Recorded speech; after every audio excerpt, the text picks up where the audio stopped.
하나님의 말씀 열왕기상 2장 1절에서 12절까지 교독합니다. 열왕기상 2장 1절에서 12절입니다. 오늘은 4월 25일 금요일 4월 25일 금요일 아침입니다.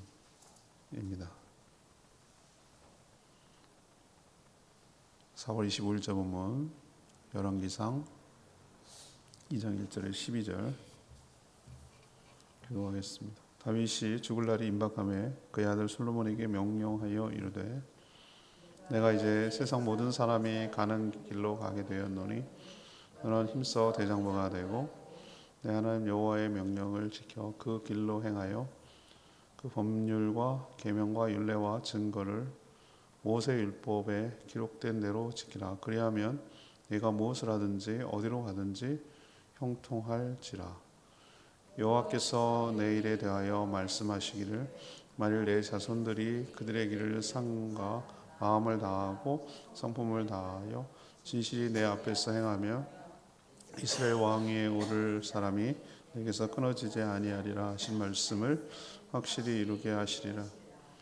스루의 아들 요압이 내게 행한 일 곧 이스라엘 군대의 두 사령관 넬의 아들 아브넬과 예들의 아들 아마사에게 행한 일을 내가 알거니와 그가 그들을 죽여 태평시대의 전쟁의 피를 흘리고 전쟁의 피를 자기의 허리에 띵띠와 발에 신은 신에 묻혔으니 내 지혜대로 행하여 그의 백발이 평안히 소울에 내려가지 못하게 하라.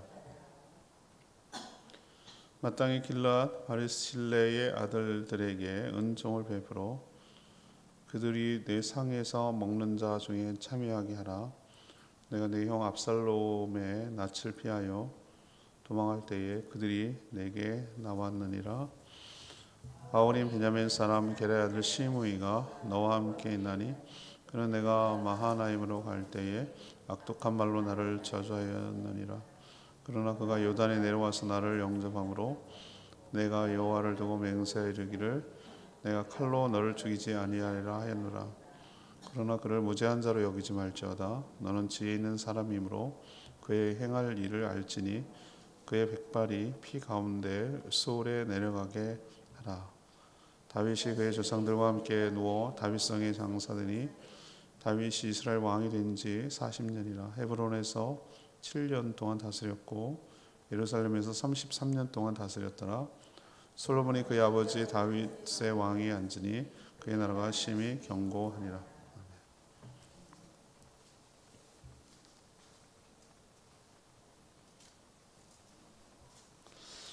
다윗은 임종이 가까워지자 솔로몬을 불러 유언합니다. 우선 하나님의 계명과 율법을 힘써 지키라고 당부하죠. 그러면 언약대로 하나님께서 형통하게 하실 것이고 인도하실 것이다 라고 명령을 합니다. 또 다윗의 통치 내내 부담을 주었던 요압 장군과 자신이 피난 갈 때 악독한 말로 저주했던 시므이를 제명해 죽지 못하게 하고 대신 피난 갔을 때 바르실레가 선대하고 지켜줬으니 그들의 아들들을 선대하라고 당부했습니다. 다윗은 40년 통치를 끝냈고 죽고 그 다음 이제 솔로몬이 왕이 되었다는 얘기입니다. 오늘 질문은 다윗의 당부는 무엇입니까? 다윗의 당부는 무엇입니까? 이것이 오늘 질문이 되겠습니다. 먼저 1절에서 4절까지 말씀, 하나님의 말씀을 힘써 지키라. 이건 우리를 향한 말이기도 하죠. 하나님의 말씀을 힘써 지키라. 다윗이 자신의 임종이 가까워진 것을 알고 아들 솔로몬을 불러서 몇 가지 당부하고 유언을 했습니다. 먼저 여호와 하나님의 명령을 지켜 그의 길로 행하며 계명과 율법에 기록된 대로 지키라고 이렇게 당부를 했습니다. 모세도 임종할 때 여호수아에게 같은 내용으로 유언을 했죠. 그렇게 살아갈 때 솔로몬이 무엇을 하든지 또 어디를 가든지 하나님께서 형통하게 할 것이고 그게 아들을 잘되게 하는 것이고 나라가 잘되게 하는 길이기 때문에 그렇습니다. 또한 다윗은 하나님과 자신과 언약을 맺었을 때 하셨던 그 내용을 솔로몬에게도 전수해주고 있습니다. 자손들이 하나님 앞에서 마음을 다하고 성품을 다해서 주의 길을 걸어간다면, 그렇다면 왕위가 계속해서 끊어지지 않을 것이고 또 나라가 견고하게 될 것이다 라고 약속했던 그 얘기를 솔로몬에게 꼭 전수하고 있는 것이죠. 그것이 바로 힘써 대장부가 되라 라고 2절에 말하는 내용이 그런 내용입니다. 대장부라고 말했을 때 우리는 이미지가 있어요. 배포가 크고 남자답고 뭐 이런 것을 대장부가 되라고 우리는 오해하거든요. 그런 뜻이 아니에요. 오히려 하나님의 말씀을 귀하게 여기고 그 말씀대로 살아가는 것이 바로 대장부라는 것이죠. 우리도 똑같이 적용됩니다. 이것은 다윗이 솔로몬에게 한 유언이지만 우리에게 주는 명령이기도 해요. 여러분 자손들에게 무슨 얘기를 하고 싶으세요? 내가 통장 어디 놨으니까 그거 꼭 챙겨라. 땅 어디 놔뒀으니까 그거 해라. 뭐 그런 묘자리는 어디다 써라. 이 얘기 하실 거예요? 이 유언인데 우리도 이 아이가, 이 후손이, 얘 말고 그 후손의 후손이 잘 되기를 바라는 마음을 해줘야 될 거 아니겠어요? 그렇다면 하나님의 말씀을 힘써 지켜라. 하나님의 말씀대로 살아라. 그게 네가 잘 사는 길이야. 네가 하나님의 복을 받지 않으면 살 수가 없다. 하나님 약속을 믿고 그 하나님을 경외하고 하나님을 섬기고 순종하며 그렇게 살아라. 그게 네가 축복받는 비결이다. 내가 그렇게 살았고 너도 그렇게 살기를 바란다. 이 이야기를 해줘야죠. 이 이야기를. 근데 그보다 더 중요한 게 있어요. 내가 그렇게 살아야 되는 거예요. 내가 그렇게 살아야 자녀들은 안 보는 척해도 다 봅니다. 다 따라합니다. 다윗이 말투 보세요. 걔가 어디서 배웠겠어? 걔한테 영향을 주는 주변에 있는 사람들한테 받았겠죠. 쓰레빠 이러잖아요. 이제 쓰레빠라고 그래요. 쓰레빠. 슬리퍼가 아니고 쓰레빠라고 그러잖아요. 걔가 어떻게 알아 그거를? 들으니까 아는 거예요. 이게 농담 같고 우스갯소리지만 애들은 말한 대로 그러니까 뭐라 할까? 보고 배우는 거예요. 정확한 말은 보고 배우는 겁니다. 이런 면에서 굉장히 두려운 거예요. 부모 노릇한다는 게 얼마나 어려운가. 그냥 먹을 거 낳고 먹을 거 주고 뭐 이러면 잘 키우는 건가? 그게 아니거든요. 이게 참 힘들어요. 이게 이제 갈수록 이제 깨닫는 거죠. 나는 그냥 돈 벌어다가 애 학교 대주고 학원 보내주고 먹을 거 주고 잠자리 해주고 뭐 장난감 사주고 학교 뭐 이러면 내가 부모 노릇 다 하는 건 줄 알았어요. 천만의 만만의 말씀이에요. 만만의 말씀. 그건 누구나 다 해. 물론 그것도 못하는 사람이 있지만 그게 아니고 그건 내가 하나님 앞에서 그렇게 경외하는 마음을 가지고 내가 하나님을 두려워하는 마음을 가지고 하나님께 순종하고 주의 일을 하면서 사는 모습을 보고 또 더 나가서 그렇게 했을 때 정말로 부모님이 행복해하더라. 가치 있는 인생을 살더라.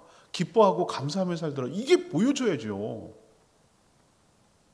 그럴 때 자녀들은 하지 말라고 해도 그렇게 합니다. 하지 말라고 해도 그걸 영향을 받아서 아버지가 부모님이 죽건 없건 그건 상관없이 그걸 다 기억을 하는 거예요.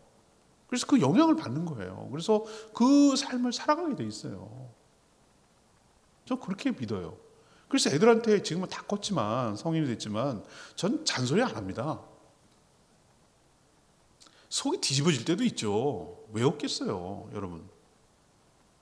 근데 그렇게 해서 야단치고 뭐 한다고 해서 되는 게 아니에요.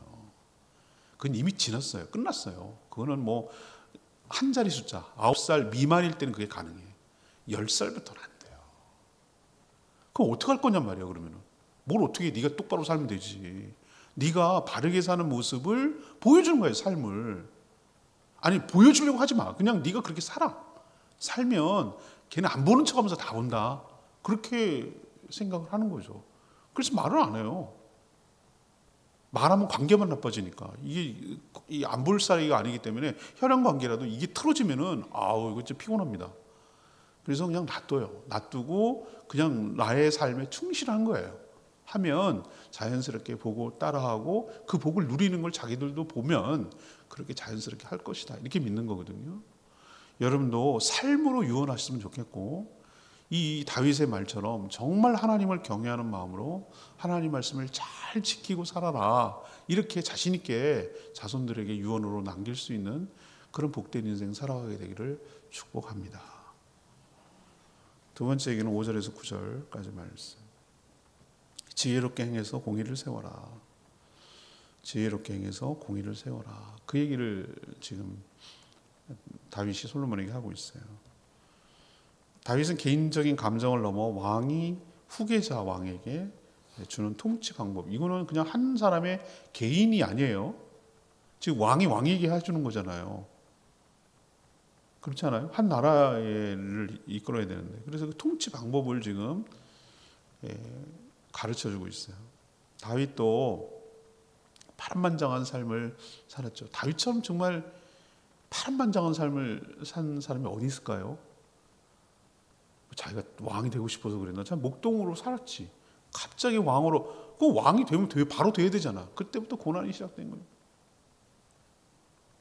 왕궁에 들어가서 사울의 하프를 키우고, 골리앗 장군 이겨가지고 승승장구해서 그럼 되는 줄 알았더니 시기와 질주 때문에 맨날 도망 다니고, 그래서 왕이 됐어요. 되긴 되는데 일부만 된 거지 뭐. 또 사울 후손들이 또 견제하고, 그러다 우여곡절 끝에 진짜 통합이 돼가지고 그렇게 된 거잖아요. 이 사람 진짜 드라마틱해요. 그 살아온 인생을 여러분 보면 알잖아요. 죽을 고비도 여러 번 넘겨. 하여튼 보면은 정말 파란만장이에요. 파란만장. 별의별 사람들 다 만났어요. 그러면서 나름대로 자기가 나라에 도움이 되고 통치에 도움이 되는 사람과 그렇지 않은 사람들에 대해서 구분하는, 분별할 수 있는 눈이 생긴 거죠. 사람이 오랫동안 하다 보니까. 그래서 다윗은 자신 때는 아니지만 솔로몬 너희 때는, 너가 통치할 때는 정리하거나 선대해야 될 자들을 알려주는 거예요. 이건 왕이 왕에게 할 수 있는 거거든요. 우선 먼저 요압 장군에 대해서 언급하고 있어요. 요압 장군은 다윗의 측근이에요. 굉장히 공로도 많습니다. 나라를 세울 때 다윗 편에서 초창기 때 굉장히 큰 일도 많이 했어요. 그렇지만 개인적인 감정을 앞세워서 다윗 왕의 명령을 거부하고 사적인 복수를 행했어요. 그래서 나라가 분열이 되고 혼란스럽고 내전 상태로 들어갈 뻔한 위기가 요압 장군의 복수 때문에, 두 명을 죽이는 바람에, 정적을 죽이는 바람에 그런 나라가 위태로울 뻔했었어요. 그 여러분 사무엘하 보면 아실 거예요, 그죠? 그걸 쭉 보면 나오잖아요. 또 한 사람 얘기하는데 시므이예요. 베냐민 지파 시므이거든요. 시므이는 언제 문제였냐면은 압살롬 반역 때 도망갔잖아요. 그럴 때 이 시므이가 계속 따라오면서 뭐라고 그랬어요? 아주 그냥 입에 담지 못할 악독을 퍼붓어요. 저주죠, 저주. 꼴 좋다 그러면서 이제 한 거죠. 이제 끝날 줄 알고 이제는 이제 끝났다. 사울. 근데 이 사람이 다윗의 감정이 있다기보다는 자기의 지파 이권을 생각한 거예요. 자기는 이 사람 베냐민 지파는 사울 왕 출신이거든요. 사울 왕이 베냐민 지파인데 이 다윗을 뭐라고 생각하냐면 자기 지파의 지분을 빼앗아 갔다고 생각하는 거예요. 하나님의 뜻을 이뤘다고 생각 안 하고 자기 지파의 몫이었는데 왕이, 근데 저 다윗 유다 지파인 쟤네가 가져갔다. 이렇게 생각해요. 우리로 치면 정권을 빼앗아갔다. 이런 식으로 생각해서 개인적인 감정이 아니라 지파 입장에서 저주를 하는 거예요. 하나님과 배치되는 것이죠.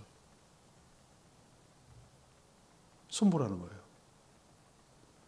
약속을 했거든요. 나와가지고 다시 돌아올 때, 복귀할 때 막 엎드려가지고 막 살려달라고 그러니까 봐줬어요. 다윗이. 반대로 다윗이 도망쳤을 때가 있죠. 압살롬 때문에. 바르실레는 만약에 압살롬이 완전히 쿠데타에 성공했다면 바르실레를 죽였을 거예요. 그렇지 않겠어요? 자기 아버지 다윗을 보호해주고 먹을 거 주고 막 이렇게 한 것에 대해서 당연히 보복을 하죠. 그런데 그 감수하고 바르실레는 다윗을 숨겨주고 그 일가들을 먹여주고 그렇게 해줬어요. 극진히 해준 거예요. 보살펴 준 거예요. 보호해 준 거죠. 다윗이 뭐라고 그럽니까? 요압 장군 시므이, 네가 지혜로운 사람이니까 제명에 살지 못하도록 해라. 그렇지만 바르실레는 이미 죽었고 나이가 많아서 그의 아들들은 선대해 줘라 라고 당부 겸 알려주는 거예요. 너에게 부담이 되지 않도록 하기 위해서. 이런 당부는 우리가 생각할 때 야, 다윗이 뒷글이네, 이런 식으로 보복을 하는구나, 자기는 안 하고 아들한테 하라고 그러는구나 라고 우리는 오해할 수가 있어요. 그렇게 보일 수도 있어요. 예. 그런데 이거는 그런 의미만 보는 게 아니라 나라를 생각하는 거예요. 나라. 왕권을 강화하고 나라의 안정을 위해서, 그리고 공의를 세워야 앞으로 이런 일이, 유사한 일이 발생할 때 선례가 되기 때문에 그런 의미에서 지혜롭게 행하라고 권면하고 있는 거예요. 우리도 어떤 일을 할 때 공의를 세워야 될 때가 있어요. 그냥 사랑으로 무조건 덮는 게 능사가 아니에요. 어떨 때는 그러면 계속 반복이 되고 또 그런 일이 유사하게 되니까 이 균형점을 잘 찾아서 살아가는 것이 굉장히 중요합니다. 두 가지를 놓치면 안 돼요. 공의가 상실돼도 안 되고 그렇다고 사랑이 상실돼도 안 되는 거예요. 이 균형을 잘 찾아서, 그게 바로 지혜죠. 그게 지혜롭게 행하라고 다윗이 부탁하고 있는 것이 두 번째 명령입니다. 세 번째는 10절에서 12절까지 얘기인데요. 주께서 왕권을 견고하게 하신다라는 것을 우리에게 보여주고 있어요. 천하를 호령하던 다윗도 2절에 보니까 세상 모든 사람들이 가는 길로 갈 수밖에 없는 것이죠. 그게 뭡니까? 죽는 길이죠. 안 죽는 사람이 어디냐고요. 다 그의 길로 갑니다. 앞서거니 뒤서거니 하면서. 어떤 사람은 더 빨리 가는 사람도 있고, 어떤 사람은 늦는 사람도 있고, 어떤 사람은 어이없이 가는 사람도 있고, 어떤 사람은 참 오래도 사신다라는 분도 있고. 어제 만난 분은 본인이 65세래. 근데 자기 엄마가, 친정엄마가 93세래.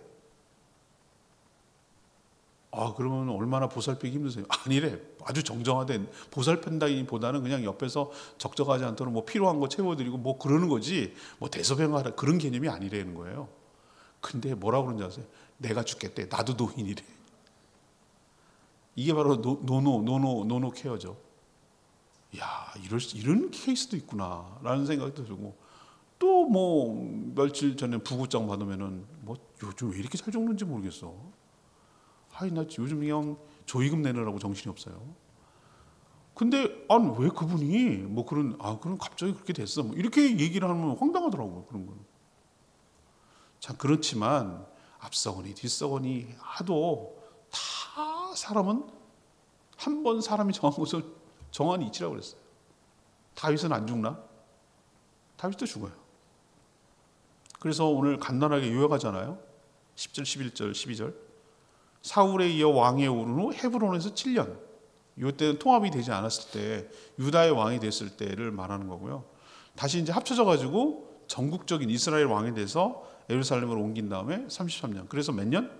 40년을 통치했다. 굳이 두 지역을 나누는 이유는 뭐죠? 수도가 바뀌기도 했지만, 기름 부음을 받고 왕이 된 거는 벌써 일찍 그랬지만 사울에게 쫓겨서 죽을 고비를 넘기며 고생했던 그 역사를 나누기 위해서 그렇게 표현하고 있어요. 그렇지만 하나님은 뭐예요? 그를 왕을 세우고 기름 부었을 때 그를 향한 약속, 끝까지 그를 지켜주시고 보호해 주셨어요. 다윗은 자신이 탁월해서가 아니라 하나님의 언약 때문이라는 걸 알아요. 자기가 하나님이 자신과 맺은 언약 때문에 언약대로 지켜주시고 왕권을 견고하게 하셨다는 것을 자기가 잘 알고 있어요. 솔로몬에게 뭐라고 합니까? 자신의 능력이 아니라 하나님의 은혜와 축복이 왕권을 견고하게 하고 나라를 부강하게 한다라는 것을 가르쳐주고 있는 것이에요. 그러니 자신의 힘과 능력을 의지하지 말며 왕을 세우기도 하고 패하기 시도하는 하나님을 더욱더 의식하고 의지하며 살라고 당부하는 내용이 다윗의 유언입니다. 우리도 하나님이 나라를 견고하게 하고 자신의 보호하고 이끌어가는 것, 부강하게 하는 것을 기억하고 더욱더 주님을 신뢰하며 의지하며 약속대로 살아가는 저희들 되기를 원합니다. 3절 말씀이 레마의 말씀인데요. 내 하나님 여호와의 명령을 지켜 그 길로 행하여 그 법률과 계명과 율례와 증거를 모세율법에 기록된 대로 지키라. 그리하면 내가 무엇을 하든지 어디로 가든지 형통할지라. 사람들은 어디로 가서 일하며 살지 또는 무엇을 하며 먹고 살아가지 이런 것에 대해서 고민을 해요. 그럼 그렇지 않습니까? 어디 가서 살지? 뭐 먹고 살지? 뭐 이런 걸 맨날 고민하잖아요. 근데 그보다 더 중요한 얘기를, 근본적인 질문을 오늘 하고 있어요. 어디로 가지? 뭐 하지? 이거보다 더 중요한 거예요. 앞서 전제되는 질문이 하나님의 말씀을 알고 하나님의 말씀을 그대로 지키며 사는지 여부가 더 중요한 거예요. 이게 근본적인 질문이고 이것이 해결돼야 되는 거예요.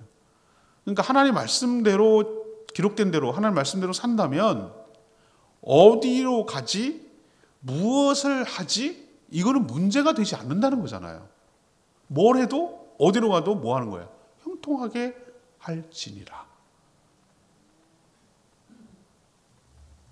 하나님이 함께 하셔서 형통하시기 때문에 그게 전제가 돼야 돼요. 모든 복의 근원은 내가 잘해서가 아니라, 물론 나도 잘해야 됩니다. 성실하게. 그냥 하나님은 받을 거라고 생각하고 그냥 대충 하고 불성실하게 그냥 저절로 되는 건 아니에요. 그러나 더 중요한 것은 내가 하나님의 말씀을 기록된 대로 말씀대로 순종하고 지키는지를 하나님 보시고, 그러면 그게 된다면, 그게 되면은 어디로 가든지 뭘 하든지 그거는 중요하지 않아요. 하나님이 형통하도록 인도하여 주실 줄 믿습니다. 복의 근원 어디서? 하나님. 그러니까 하나님과의 관계에 더욱 힘쓰며 신경 쓰며 살아가는 저희 모두가 되기를 원합니다. 이게 바로 주일 설교인데, 다시 한번 주일날 다시 한번 이 본문에 대해서 설명하도록 하겠습니다. 오늘 말씀 붙들고 기도하기 전에 348장 나의 가는 길 348장 이 부르고 기도하겠습니다. 348장 나의 가는 길 인도하시네 이 찬양 부르고 기도합니다.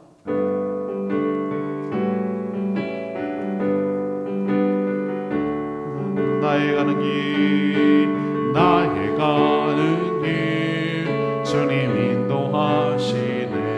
그는 보이지 않아도 날 위해 일하시네. 주 나의 인도자 항상 함께 하시네. 사랑과 힘 베푸시며 인도하시네. 나의 가는 길 나의 가는 길 주님 인도하시네. 그는 보이지 않아도 날 위해 일하시네. 주 나의 인도자 항상 함께 하시네. 사랑과 힘 베푸시며 인도하시네.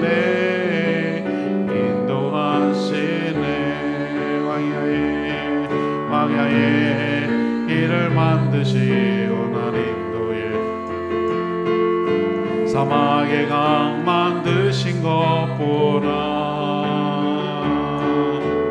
하늘과 땅 변해도 주의 말씀 영원히 내 삶 속에 새 일을 행하리.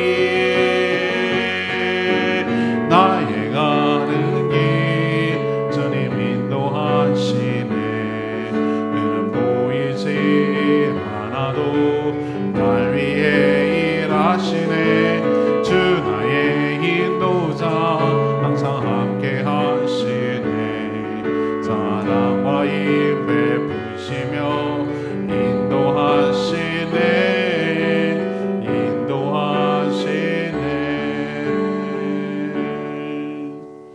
말씀 듣고 다윗이 이제 유언하는 장면인데, 그냥 한 개인이 아들한테 하는 거일 수도 있고, 이건 나라의 왕이 왕에게 하는 거거든요. 책임이 막중하기 때문에 하나님의 말씀을 온전히 지켜라. 그게 네가 잘 살고 나라가 부강하는 길이다. 그리고 공의를 세워라. 가만두지 마라. 저 놔두면은 계속 저게 용납이 되고 용인이 된 줄 안다. 그리고 잘하고 은혜를 베푸는 사람을 선대해라. 그래야 그런 자가들이 더 많이 나온다. 이게 공의를 세우라는 거거든요. 왕으로서. 그래야지 나라가 잘 부강하고 견고해진다. 그 얘기를 하는 건데 맞아요. 제일 중요한 핵심은 말씀대로 지키면 어디로 가든지 무엇을 하든지 그건 중요한 게 아니라 뭘 해도 어딜 가도 형통할 거라는 하나님이 책임진다는 그 말씀을 꼭 붙드시고 저희도 저희 자손들도 그렇게 사는 저희들 되게 해달라고 주여 외치며 기도하겠습니다. 주여 하나님, 나의 가는 길 주님 인도하시네. 그는 보이지 않아도 날 위해 일하시네. 주 나의 인도자 항상 함께 하시네. 사랑과 힘 베푸시며 인도하시네.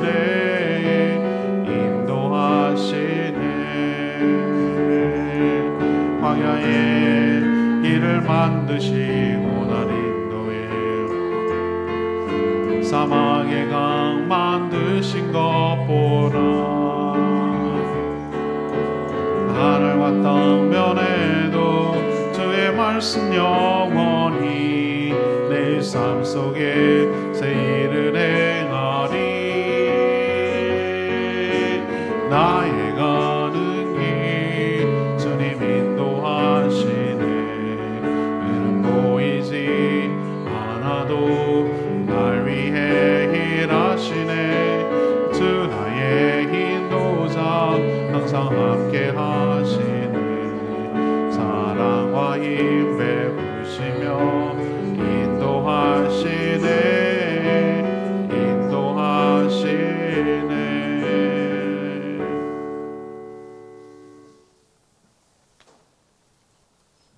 하나님, 다윗이 아들 솔로몬에게 유언으로 당부하는 말은 저희들에게도 교훈이 되는 말이니 교훈으로 삼게 하여 주시옵소서.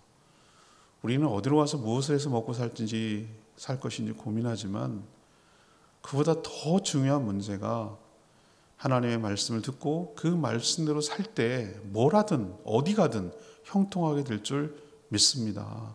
어떻게 처신하고 무엇을 정리해야 될지 지혜롭게 행하게 하여 주시옵소서. 하나님의 공의와 사랑이 이 땅에 실현되게 하여 주시옵소서.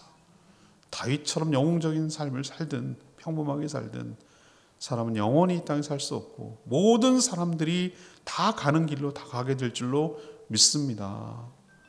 그러니 영원히 살 것처럼 천년만년 살 것처럼 그렇게 살지 않게 해주시고 영원한 천국에서 영생이 있음을 기억하고 천국에 살 준비, 이사갈 준비, 이주할 준비, 새로운 삶을 살 준비 하며 살아가게 하여 주시옵소서.